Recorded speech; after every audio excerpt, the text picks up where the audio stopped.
नमस्कार दोस्तों, आज हम बात करेंगे एसीएल की स्ट्रेंथ को टेस्ट करने के लिए डेविड टेस्ट के बारे में और जानेंगे क्या क्या होता है इसमें। लेकिन एसीएल की पूरी जर्नी आप देख चुके हैं, चाहे वो सर्जरी का प्रोसेस हो या आफ्टर सर्जरी या फिर एक्सरसाइज हो या physiotherapy, diet and nutrition and पूरा 1 से लेकर 9 महीने तक का प्लान, मैंने क्या चीज़ फॉलो करी, सारी चीज़ें।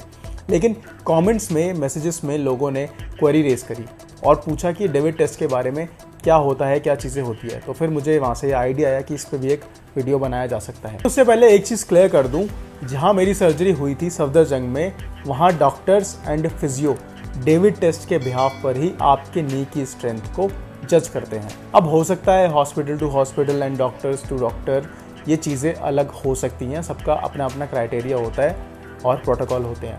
उनका स्ट्रेंथ को टेस्ट करने के तरीके सबके अलग अलग भी हो सकते हैं। मैं बस जहाँ मेरी सर्जरी हुई थी उनके प्रोटोकॉल्स के बारे में ही डिस्कस करने वाला हूँ, बताने वाला हूँ आप लोगों को कि मेरा एक्सपीरियंस कैसा रहा। वही मैं एक्सपीरियंस इस वीडियो में शेयर करूँगा। सो बात करते हैं डेविड टेस्ट के बारे में कि आखिर होता क्या है डेविड टेस्ट। डेविड टेस्ट में जैसे आप जिम की मशीन पर एक्सरसाइज करते हैं, ऐसे ही इसमें सेम मशीन पर स्ट्रेंथ चेक होती है और फिजियो आपको फुल स्ट्रेंथ के साथ फोर्स लगाने को बोलते हैं। जैसे कि मशीन पर रीडिंग आती है। इसमें 2 मशीन्स पर टेस्ट होता है। पहला होता है लेग कर्ल, जिसमें कि आपका सिंगल लेग से भी होगा, बोथ लेग से भी, दोनों लेग से आपको फोर्स लगाना है फुली, और सिंगल लेग से भी। सेकेंड आता है लेग एक्सटेंशन। इसमें भी क्या होता है कि बोथ लेग्स के साथ और सिंगल लेग के साथ, इसमें भी आपको वेट नहीं उठाना होता, बस आपको मशीन पर फोर्स करना होता है। जैसे इस तरीके से आप लेग एक्सटेंशन में वेट उठाते हैं, तो इस तरीके से ही आपको बस फोर्स करना है अपनी पूरी पावर के साथ।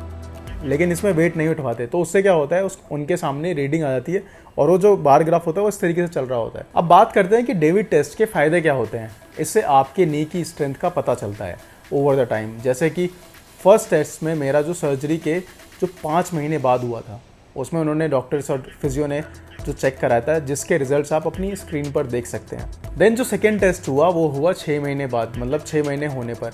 इससे क्या फ़ायदा हुआ कि स्ट्रेंथ गेन किस स्पीड से हो रही है और कैसे इम्प्रूवमेंट की जा सकती है और कहाँ इम्प्रूवमेंट की ज़रूरत है। और यहाँ एक इम्पॉर्टेंट चीज़ बता दूँ कि टेस्ट 2 पर जो डॉक्टर्स रिजल्ट्स मेरे एक्सपेक्ट कर रहे थे वो नहीं थे।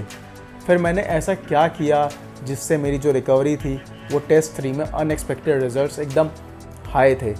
और उसके लिए आप एसीएल एंड मेनिस्कस पूरा प्लेलिस्ट आप देख सकते हैं, जो कि आपको लिंक मिलेगा कमेंट में। उसके बारे में आपको जितने भी डाउट्स होंगे ना, सारे क्लियर हो जाएंगे, और ना क्लियर हो तो आप कमेंट में मुझे बता देना। अब टेस्ट 2 होने के बाद फिर मुझे 2 महीने बाद बोला कि आपका टेस्ट 3 करेंगे। अब क्या होता है, फिर मेरा होता है टेस्ट 3 सर्जरी के 8 महीने होने पर, और रिजल्ट्स काफ़ी इम्प्रूव्ड एंड इम्प्रेसिव थे।